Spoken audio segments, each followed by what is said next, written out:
और अगर ऐसा हिंदुस्तान नहीं बना सकते हम, तो यह हिंदुस्तान आपको जिंदा भी नहीं रहने देगा।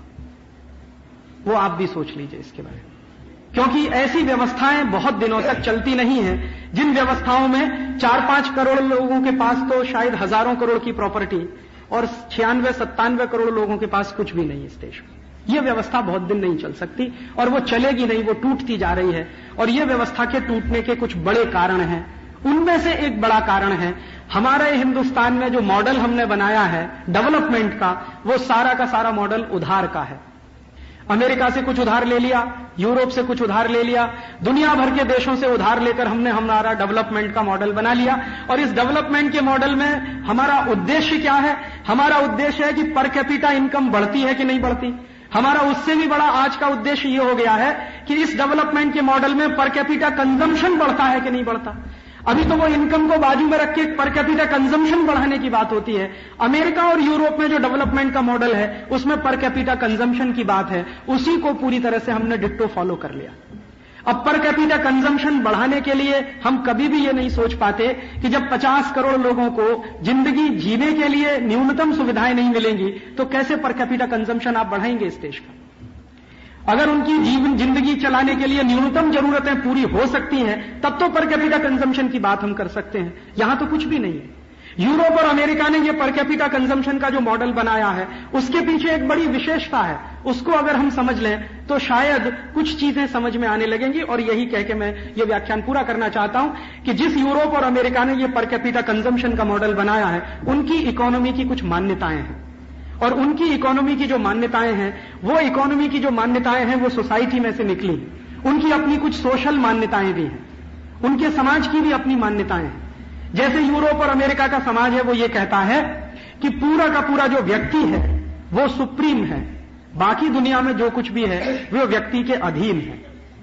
माने दुनिया का जो ढांचा है उसमें पेड़ हैं, पंछी हैं, पौधे हैं, हमारी नदियां हैं, पहाड़ हैं, पर्वत हैं, झरने हैं, ये सब व्यक्ति के लिए हैं। व्यक्ति सुप्रीम है, बाकी सब उसके नीचे है। ये फिलॉसफी है यूरोप की। इसी फिलॉसफी का पूरी दुनिया में प्रचार किया था रूसों ने। रूसों के पहले देकार्ते ने, देकार्ते के और पहले चले तो जो दो बड़े दार्शनिक माने जाते हैं जैसे प्लेटो वगैरह वगैरह, उन्होंने इसी दर्शन का प्रचार किया।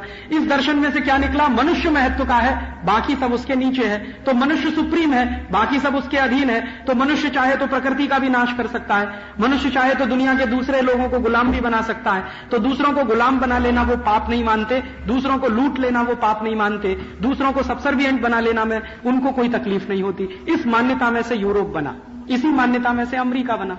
अब हमने भारत के बारे में कभी सोचा नहीं कि अगर हम यूरोप और अमेरिका का मॉडल अपनाना चाहते हैं तो हमको हमारी मान्यता के बारे में सोचना चाहिए। हमारी मान्यता में क्या है? व्यक्ति सुप्रीम नहीं है। हम ऐसा मानते हैं कि ये जो पूरा पर्यावरण है, ये जो प्रकृति है, इस पूरे पर्यावरण में जो भी कुछ हमको दिखाई दे रहा है उनमें से कोई भी सुप्रीम नहीं है, सब बराबर है। हम चींटी को, मक्खी को, मच्छर को, गाय को, बैल को, बकरी को, भैंस को या किसी भी दूसरी चीज को मनुष्य से ऊपर नहीं मानते। सांख्य दर्शन में एक श्लोक है और ऋग्वेद में भी एक श्लोक है, दोनों में स्पष्ट कहा गया है कि जो जीव हैं, जो जंतु हैं और मनुष्य हैं, ये सब समकक्ष है। तो हमारी मान्यता सबको बराबर मानने की है। तो हमने बराबरी की मान्यता रखी है और उन्होंने मनुष्य को सुप्रीम बनाया है। अब हमने चूंकि बराबरी की मान्यता रखी है इसलिए उसी में से यह कल्पना भी निकली है कि भाई प्रकृति का नाश मत करो क्योंकि प्रकृति किसी मनुष्य के अधीन नहीं है। जीव जंतुओं का नाश मत करो क्योंकि ये जीव जंतु किसी के अधीन नहीं है। भले ही वो कमजोर है या ताकतवर है, इसका बहस हमने कभी नहीं चलाया। यूरोप और अमेरिका में ये जो इकोनॉमी आई है, जिस इकोनॉमी के आधार पर वहां सब कुछ चलता है, उसका एक बेसिक प्रिंसिपल है और वो प्रिंसिपल है सर्वाइवल ऑफ द फिटेस्ट। आप अगर समझने की कोशिश करो यूरोप और अमेरिका को तो वहां एक ही सिद्धांत है, वो सिद्धांत है सर्वाइवल ऑफ द फिटेस्ट। माने जो ताकतवर है उसी को जिंदा रहने का अधिकार है, जो कमजोर है उसको मर जाना चाहिए या ताकतवर का गुलाम बन जाना चाहिए। भारत की जो फिलॉसफी है वो इसके ठीक उल्टी है। भारत की फिलॉसफी है सर्वाइवल ऑफ द वीकेस्ट।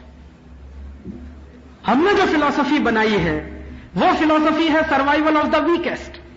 या बल्कि मैं एक कदम आगे जाकर कहूं तो भारत का जो जैन दर्शन है, बौद्ध दर्शन है या जो पारंपरिक हिंदू दर्शन है, उन तीनों को अगर एक वाक्य में लाना हो तो हमारी फिलॉसफी है survival of the all including the weakest. और यूरोप और अमेरिका की फिलॉसफी है सर्वाइवल ऑफ द फिटेस्ट। हम मानते हैं survival of the all including the weakest, और वो मानते ही नहीं कि वीकेस्ट के लिए कुछ होना। तो उनके जो मॉडल हैं उनमें गरीबों के लिए, मुफलिसों के लिए, बेकारों के लिए, मर जाने वाले लोगों के लिए कोई स्थान नहीं है। मरते हैं तो मर जाएं। अमेरिका को बनाने में 10-11 करोड़ रेड इंडियंस मर गए, किसी को अफसोस नहीं है इस बात का। अमेरिका की इतनी वैभव तैयार करने में दुनिया के करोड़ों लोगों को लूट लेना पड़ा, उसका उनको कोई अफसोस नहीं है। यूरोप को इतना भव्य बनाने में दुनिया के 50 देशों की संपत्ति लूटी गई, उनको कोई अफसोस नहीं है। तो वो कहते हैं कि जो गरीब है, बेकार है, मुफलिसी वाला, उसको तो मर जाना चाहिए, जो ताकतवर है उसी को जिंदा रहना चाहिए। तो ताकतवर को जिंदा रहने का जब सिद्धांत आप बनाएंगे तो उसमें से निकलेगा कॉम्पिटिशन, और कमजोर से कमजोर को जिंदगी बिताने का अधिकार आप देंगे तो उसमें से निकलेगा कोऑपरेशन। भारतीय जो सभ्यता है वो कोऑपरेशन प्रधान है, अमेरिकन और यूरोपियन जो सभ्यता है वो कंपटीशन प्रधान है। अब हम फंस गए हैं कंपटीशन प्रधान सभ्यता में, जबकि हम रहते हैं कोऑपरेशन प्रधान सोसाइटी में। हमारी जिंदगी का कॉन्ट्रडिक्शन देखिए, जिंदगी की कितनी बड़ी डाइकोटोमी हम हैं कि मान्यता हमारी कंपटीशन वाली है और रहने की जगह कोऑपरेशन वाली है। कैसे चलेगी ये व्यवस्था? और चूंकि हमने कंपटीशन प्रधान मान्यता को अपने दिमाग में भर लिया और यह माना कि बिना कंपटीशन के डेवलपमेंट नहीं होता, मैं ये कहता हूं कि भारतीयता में बिना कोऑपरेशन के डेवलपमेंट नहीं हो सकता।